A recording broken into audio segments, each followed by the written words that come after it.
There are dozens of bars have been machined every day. Do you how we do CNC machining on computer? Except those machining programs that are set up in the system. We also based on hardware to custom program and make adjustment. Today, Jamie will show us how to do CNC programming on computer.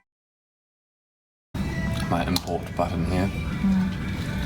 I have all the jobs that are upcoming and ones we've previously done. I'll type in a number and then it finds it, open it up.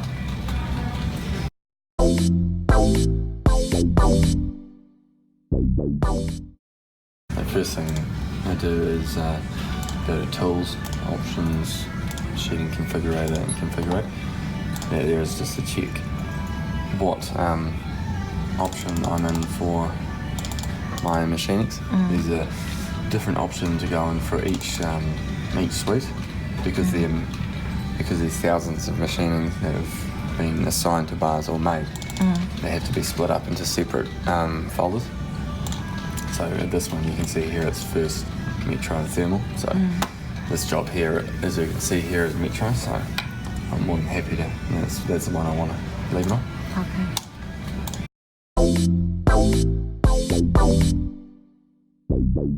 Then what I do is open up the side over here and click the first bar. So as you can see, there's two machinings placed down here, highlighted in red, and there's nothing in the centre. What that tells me is that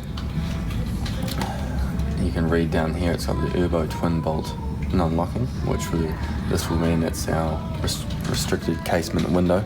So that requires me to insert a machining that we've made specially for this. You press insert down here, the 2-point icon, and the one that says move by 4mm. Okay. That's the one we've moved over to accommodate the Erbo twin bolt. You can see there's a Miro version, and I'll select both machinings so you can sort of get an idea. Okay. Clicking this, you can see if I move one of these to, let's say, 1000, you can see one hole is bigger, another is smaller. Yeah, so that there is our icon in Erbo. Okay. And over here is our Miro handle. Okay. Yeah, so you've got to be careful with that because you don't want to be putting that one on when you actually need that one. Okay. This machining is in basic machining. So what I'm doing in here is going into the database of our machinings. So they're known as LTDs. So you can see you've got the first Metro Thermal again, and that brings up pretty much every single machining that is within this. And the name of this one is MB2PTLH. So MB2PTLH. And you can see I found it there. Okay. Moved by 4mm.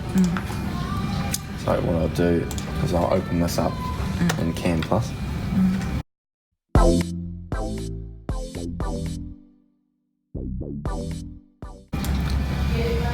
So you can see here's the program of the machining here.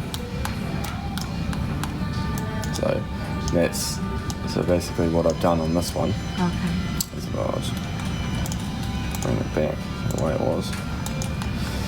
So you can see I've moved, this is the machining we're looking at down here. So this is side on and this is looking down the bar. You can see the whole extrusion there.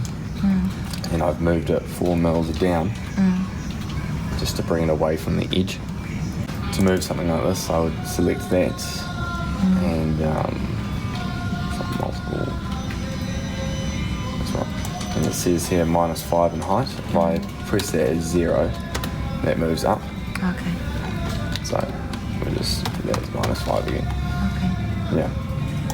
And that's basically how you move machinings and you can create your own machinings from using all this, and it's quite a good tool because you can test it as well by doing a simulation, which just shows you how it's going to work. It just gives you an idea of which one it's going to do first. So what I'm looking for in here is sometimes on our jobs people put comments in identifying what height handles are going at. If people want a specified handle height, that needs to be written on there. Okay. Because that is where I'm going to look. I'm going to look down here and over here. But for example, it says nothing here, so my standard will be 1 meter on this one. Okay. Yeah, so I'll just select that 1 meter, and you can see my machining's moved up, and the left end is always the bottom. Jamie is a paperless person. He checks every single job online. If there are any changes or special requirements on hardware position, make sure we keep job sheet up to date in V6 and always save the latest version in job folder. Of course, fixing co-workers' mistake is an important skill at Windowmakers. Did you just say sundry? Sun dry. Sundry.